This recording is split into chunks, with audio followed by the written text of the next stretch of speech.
Hello,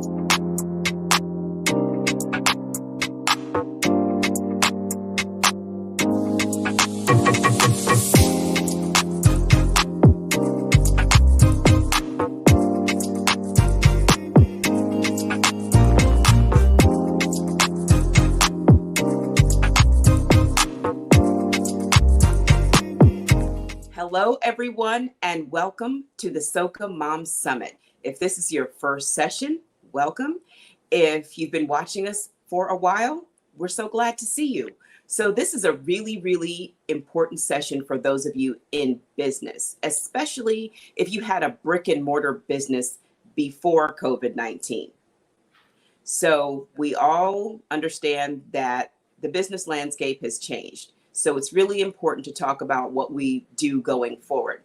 Today, I have two experts here to talk to you about what it's like and the tools you need to enter this new digital first reality. So they are best friends, right? Isn't it great when you can go into business with your best friend? It's awesome. So I'm going to have them introduce each other, something a little different. Okay, so we will start with Samantha. Can you introduce Rachel? Yes. So this is Rachel Osbourne.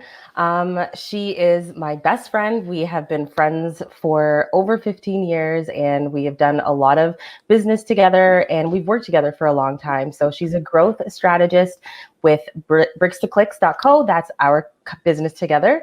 And then she is also a content strategist and producer. So she produces content series and videos for her businesses as well. And yeah, we've worked together for a long time and I love her. So that's Rachel. Oh, I love it. Rachel, your turn. Okay, this is Samantha Renée. She is an entrepreneur in every sense of the word. Again, y'all know she is my best friend. We have been working together for a long time in different industries. We've been doing a lot of things. Samantha is an e-commerce growth expert. She is a tutorials producer at Shopify. She is the SEO queen for everything in life. And she's my business partner at Brick-and-Mortar, and she's also a boy mom, and we love her little boy. I love it. So first we'll talk about the history. And doesn't it feel like history now? Yes. What shopping used to be like and what owning a brick and mortar business used to be like? Like it doesn't even feel like it's only been 3 months. It's crazy. It's insane. So tell us kind of what it used to be like. Tell me about the old days when I could just go into the store. You know, what I want. Exactly. It's funny. I was just having this conversation with someone yesterday saying exactly that, how now conversations are going to become that, like pre-COVID and after COVID. Like it's just, that is the time period. And I mean, I think things were already on their way to changing anyways. We were already online. We were already, pushing towards using more technology in shopping. So it's just going to move further and further in that direction. So in the past, window shopping and just browsing a store was something that we used to just go out and do as a pastime, going to the malls and that kind of stuff. But I don't think people are going to be as comfortable to do that as they used to be in terms of just like being in crowded spaces. So it's really going to be up to us to rethink what that looks like. And there are definitely some things already happening, and I'm excited to see what happens next also. So Rachel, what do you think? I think safety is definitely going to shape the way that we shop. And that's all a matter of perspective, because you can go into different organizations and you see, people really, in terms of the employees and customers, the way that they do social distancing is different. And you have, things like shield guards and things like that. And people are actually afraid to come in contact with other people. So I think this is just going to bring us back into the home, because before, yes, people were definitely shopping online, but now it's more of less than a choice and more of a necessity, because you're considering a lot more of like the moral reasons for not going out into the world to shop. For sure. So I think things that are going to look different are things like like flyers and deals. Like we're going to have to be targeting people more in terms of email marketing and marketing that, of course, like we said, was already happening, but it's just rethinking that and doing more of it. And companies that weren't online before are going to have to learn those tools in terms of, even describing your product, because people can't touch and feel the product like they used to. So people need to know a lot more before they're actually making a purchase as well. So just thinking about all of those things that we used to do in the past that now do look different and will look different going forward. So tell me about one type of business that, did really well pre-COVID that should start thinking about this digital first reality. What is one of the main industries that is going to be changed by this? I mean, I would say every single industry. So in terms of like the way that we used to shop, window shopping is going to become more of like going into marketplaces and seeing what types of things you can find in a marketplace like Etsy or Amazon or eBay, that kind of marketplace, or finding things on social media. So whether it's on Instagram or wherever else. And even those programs are also giving you opportunities to shop on their platforms. So I think browsing is just going to become more and more digital, and we're going to have to find ways how to find the things that we're looking for. So Rachel, have you thought about any businesses that it's really, really important that they think digital first? I think most of the high touch where like you have to physically touch people, for some of them, there are ways, because I think about therapists all the time, because I see a lot of people, just because of everything that's going on, talking about like, I miss my therapist. I wish I could go to my therapist, when it's just like, does your therapist not have a phone? You know what I mean? So people like that in those kinds of businesses where you can simply still have that emotional connection with whoever you're serving and still offer your service that is usually an in-person, intimate kind of a thing, like salons and stuff like that. They're going to have to think about different ways to still offer their service, or even pivot to doing something else related in their industry, but using the technology to really push forward the service without losing their clientele. And we saw that restaurants and grocery stores really had to do this really quickly during this time. Definitely. So tell me what you're seeing with the businesses that you work with, some of the hurdles that they have when it comes to making that transition. I think it's partly just thinking about what that is going to be like for your customers. So I mean, some businesses, it's thinking about the unboxing experience. Like that's really the first time people get to interact with your product. So putting a lot of thought into that and thinking about, how do I make this like a surprise experience, or just a really great and touching experience when somebody receives my product? I think there's just so many things that people that weren't online before are going to have to think through. And things like that, like creating an experience as opposed to just selling a product, is really going to be a different way to think for a business owner. And when it comes to that mindset as well, I think a lot of people are scared of the technology that is out there because it looks like a lot. So we're finding that we're having conversations with people who are not fully bought into what's to come. So I think a lot of what we do is educating people on like what this can do for you, for your whole business, not just for the selling, and really thinking about like whatever platform you're using, or if you're searching for a platform to host your shop on, it's something that you can grow with, something that it has like that ease of use. And if you do need help setting up, like after you get it set up, it's still easy for you to use. If you have like an app for it or something like Shopify has an app that you can use, so you can manage your business from anywhere that you are. Mm-hmm. I would probably also say even just navigating the just thinking of touching on platforms, like just navigating which platforms you should be on in terms of even marketing, like social media and those kind of things.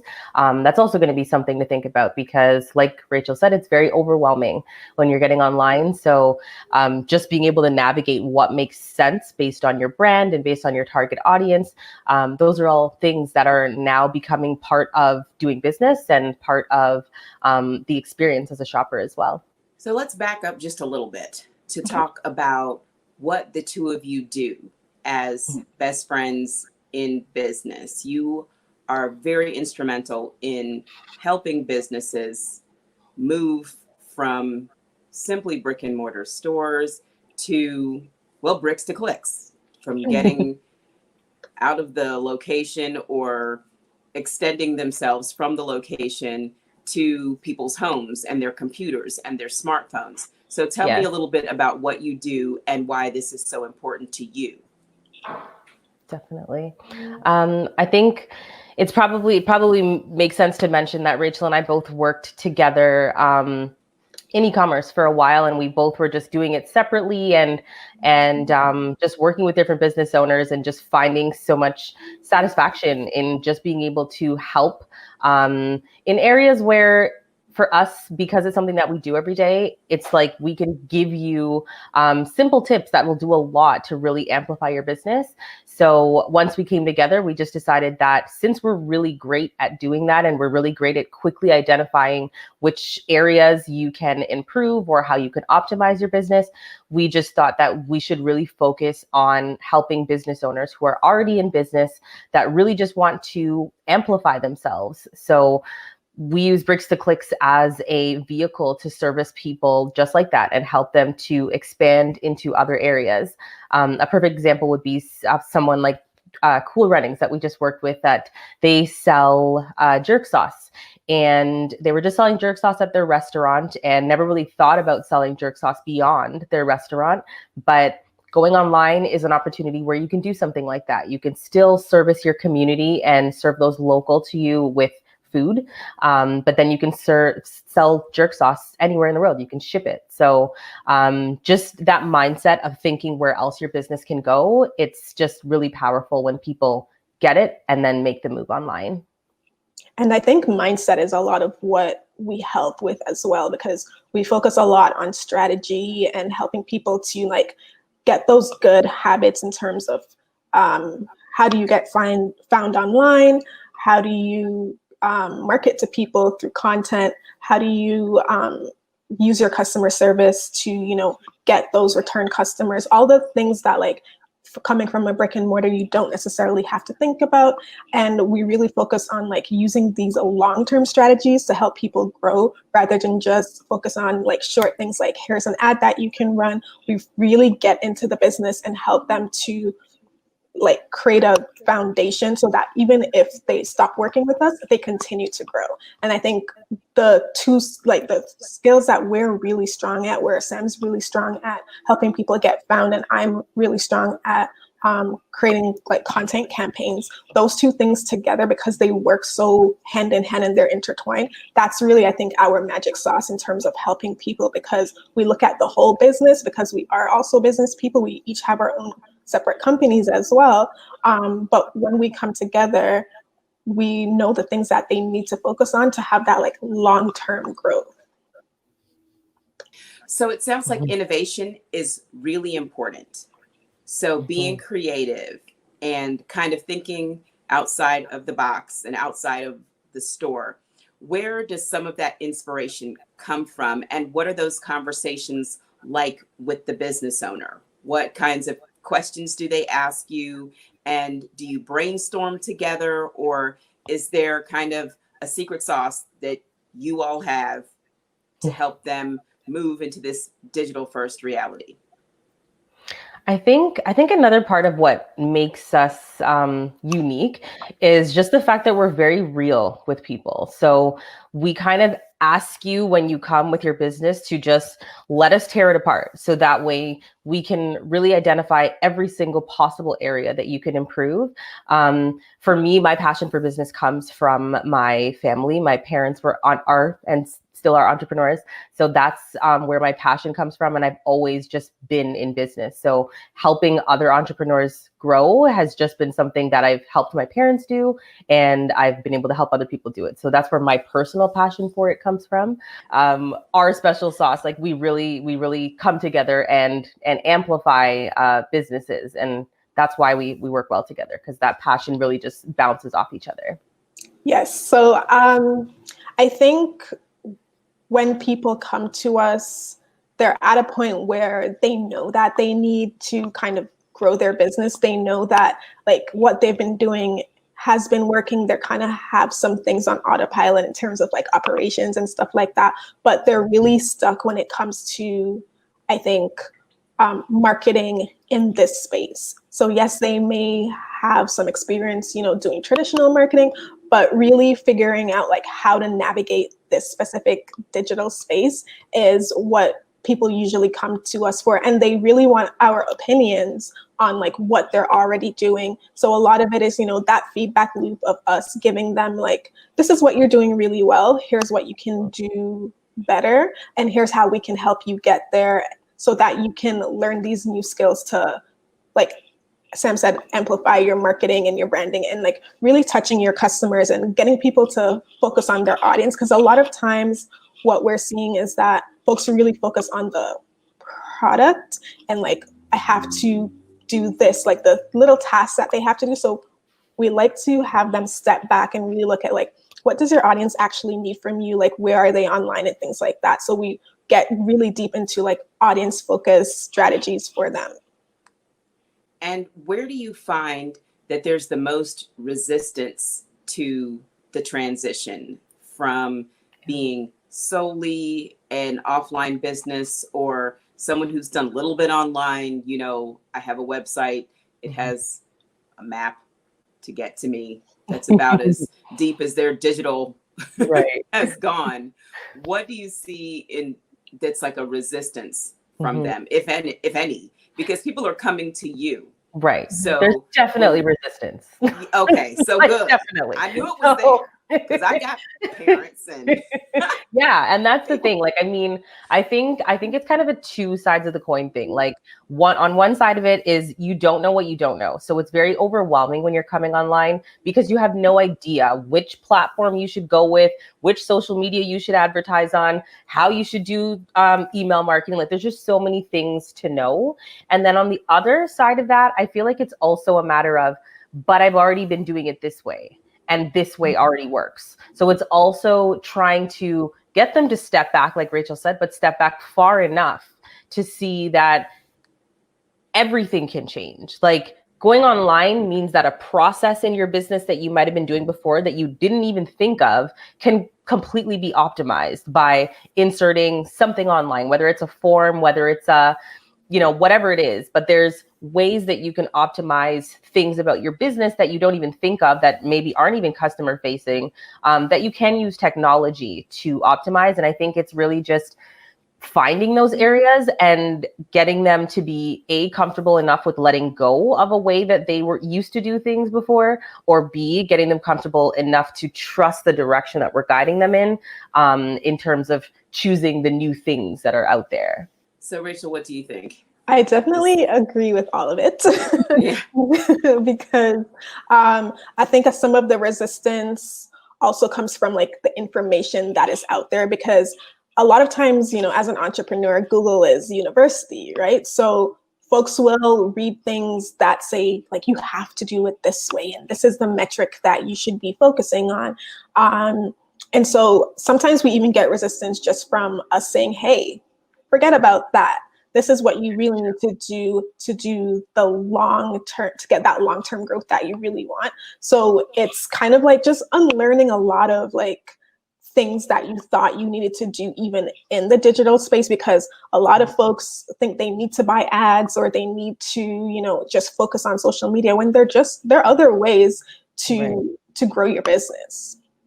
Yeah, totally. And I think, just to add on that, like, I think people just get caught up on the buzzwords, like Rachel's saying, like they just hear conversion rate and they're like, oh, my conversion rate. And they have no idea what actually leads to that conversion rate. all they think about is just that number. And even something like people will say, oh, well, like, isn't there an app I can install that will fix that? And it's just like, well, no, that's actually your business model that needs fixing so that we can get the right people in front of the right products so that they will actually want to buy it. So that mindset is just, it's hard to break through. One of the things that stood out to me is the word guide. So it's not a push. It's not a demand. You're kind of guiding them through their business as it is into this new post-COVID or during COVID business environment that we have. And I am one of those people who loves to get Caribbean food when I can, right? And our community has been quite resistant to getting online. Digital second, digital third, let alone digital first. Ever. Digital at all. Okay, it's a flyer and the menu on the back of the flyer, and that's it. So I was really impressed to hear that you have a client who moved forward and made that change. I mean, I think that's really, really impressive. We did have to drag, but it was. So that was not a guide. That was a drag, but it did work out. It did work out. So now we have an example. It works. Okay. But that's always a plus when you do it, you get that little chance to do it and it works. And then the way our community works, the word spreads, right? Like, oh, she did this for me. She could do this for you. So in our community specifically, what do you think some of the hurdles are that we'll have moving forward into this digital first reality? All the things that we just mentioned, and more. Just because I feel like Caribbean people, Black people, we work hard. And so one thing that I have found with that same example of working with Caribbean people and trying to just get them to make a move, it's kind of like we're so head down in the work that it's like it doesn't feel valuable enough to take the time to step back, because it's like, well, the work still needs to get done. And so I find that we often in a lot of industries just work in that way. Like we work so hard that we don't work on the business. We just work in the business and that's it. And so it's really going to take breaking through that and having people understand that at the end of the day, if you take 2 days to step back from the business, it could mean amplifying your business and making a lot more than you would have made in those 2 days. But it's hard to break them from that and just break from any of the things that they were already doing. Like we said with mentioning just other clients, like it's just hard to break out of habits. So I think it's going to be just extra resistance, but I do think it is helpful that we are people of color and we are island people, so we can understand a lot of those struggles and speak to them in their language to be able to, drag them if we have to. I think we're also seeing, if we're talking about regionally, we're seeing more of a push to move online now, even from the financial institutions, because I've seen recently there have been a lot of educational sessions for commerce, because now the payment processors are there. So before it was a matter of there's not a lot of credit card penetration. So people were actually having an issue with how do I actually get my money, right? Because if it's easier to just collect the cash, they're going to just do that. So I think now that regionally, the penetration is becoming higher and there are more systems. So even if people don't have credit card systems built for the payment methods that people do have, more people are going to start coming online. It might look differently. It might not be the traditional online shop that we have. Some people might have to buy, order now and pay later at the bank or something. But the fact that it's actually opening up where people in the region can shop online and experience that convenience, I think that's going to be good for Caribbean businesses, both in the diaspora and in the region. Definitely. I think that's really, really important because there's a lot of our brick and mortar businesses that are cash only. And there might be an ATM right there. Doesn't even matter how high end it is. You still could go to the ATM and bring me the cash and bring me my money. Right. So I think you are absolutely right. Having ways to get your money that are secure and easier to do, because it used to be just getting a credit card system set up in person was a big deal, getting leasing machines and all sorts of things. But now it's actually easier. We have all those neat iPad systems that, you just plug it in, set it up. You're not leasing equipment. You're not doing any of that. You can swipe the credit card. So, and that is online too. Like all of their information and everything is online. You can send them their receipt digitally. So I love that you guys are, letting people know that these solutions are available. So we don't have a ton of time left, but I want to make sure that you all tell me what your ideal digital first reality would look like in the future, like the shopping experience. Yeah. First, I would probably say, ideally, people would do it. So ideally, people would go online and not be resistant and, embrace all of the things that technology brings. I think one of the biggest misconceptions is that it's going to be harder. Like it's actually going to be easier once you get through the initial hump of like getting everything online and digitizing things. Like it's easier to do business. So I would love to see in the future that people embrace that and just know that and are empowered by that. And then also just seeing different ways people use technology. I feel like there's a couple examples that Rach and I have just talked about in the last couple of days. Even there's an example of this woman that created a line of clothing and had a fashion show online because, of course, we can't link up right now. So she had a fashion show online. So on Official Hanifa, you can look up their clothing, and on their homepage, they have like a fashion show where you can see a 3D version of all of the clothing. And it was it was historic. Like no one has ever done that before. It was a Black woman, which is so amazing and so powerful. And I just can't wait to see more Black people just embrace technology and do things just like that. She ended up selling her products, and I think she sold out within. Yeah, the site was crashed. Yeah, her site crashed because of the fashion show. So I mean, it's so empowering to think that that was a Black woman that decided to just go ahead on and do that, like, and look at what happened in the world. Like so many other people might do fashion shows in that way. So I'd love to see more Black people embrace technology and just be leaders in it as well. Yes, all of that. And I think ideally, digital shopping will be more experiential. So that runway show was definitely an experience for all the followers and everyone that, because I even found it and I wasn't following, but now I am, right? So we have so much creativity as a people, and I'm gonna just stick with the whole like Black entrepreneurs, Black business owners, because we have a lot that we can do. And I think if we think of our like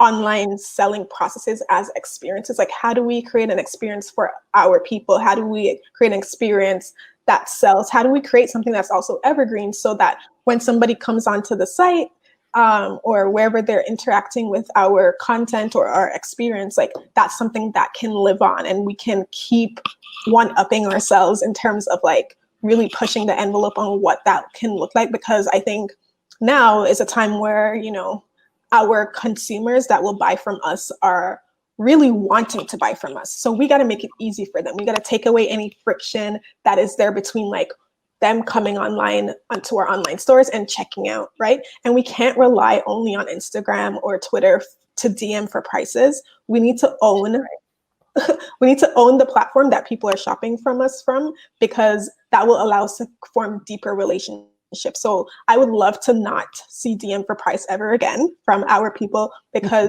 Instagram can go down tomorrow, Twitter can go down tomorrow. So I think if we think about like ownership more in terms of, you need that custom domain, have your actual online shop, think about how different ways that you can, connect with the people that actually are shopping from you. I think that will be great, like the great first step for us to like really get into this experiential shopping kind of utopia that I'm seeing.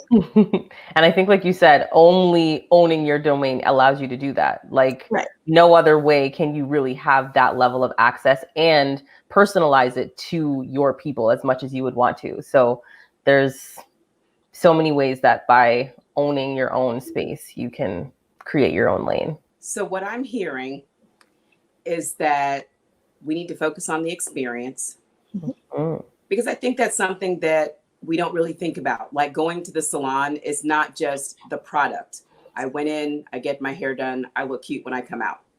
It's the conversation, it's the people, it's the magazine you read. Like there's a lot of other things that go into it that the business owner might not be thinking about on a daily basis, but it is the core of what the customer wants. Exactly. So I totally agree that the experience is really, really important. And also just doing it. I mean, see what happens, because like you said, some of it's much less expensive than the changes you would want to make in your brick and mortar business. You can pivot so quickly when you are digital first. We have come to the end of this session, but it's not the end of everything that you need to know. These ladies are full of amazing information. So please tell us who should come and talk to you, who should send you an email, who should go to your website. What does that person look like?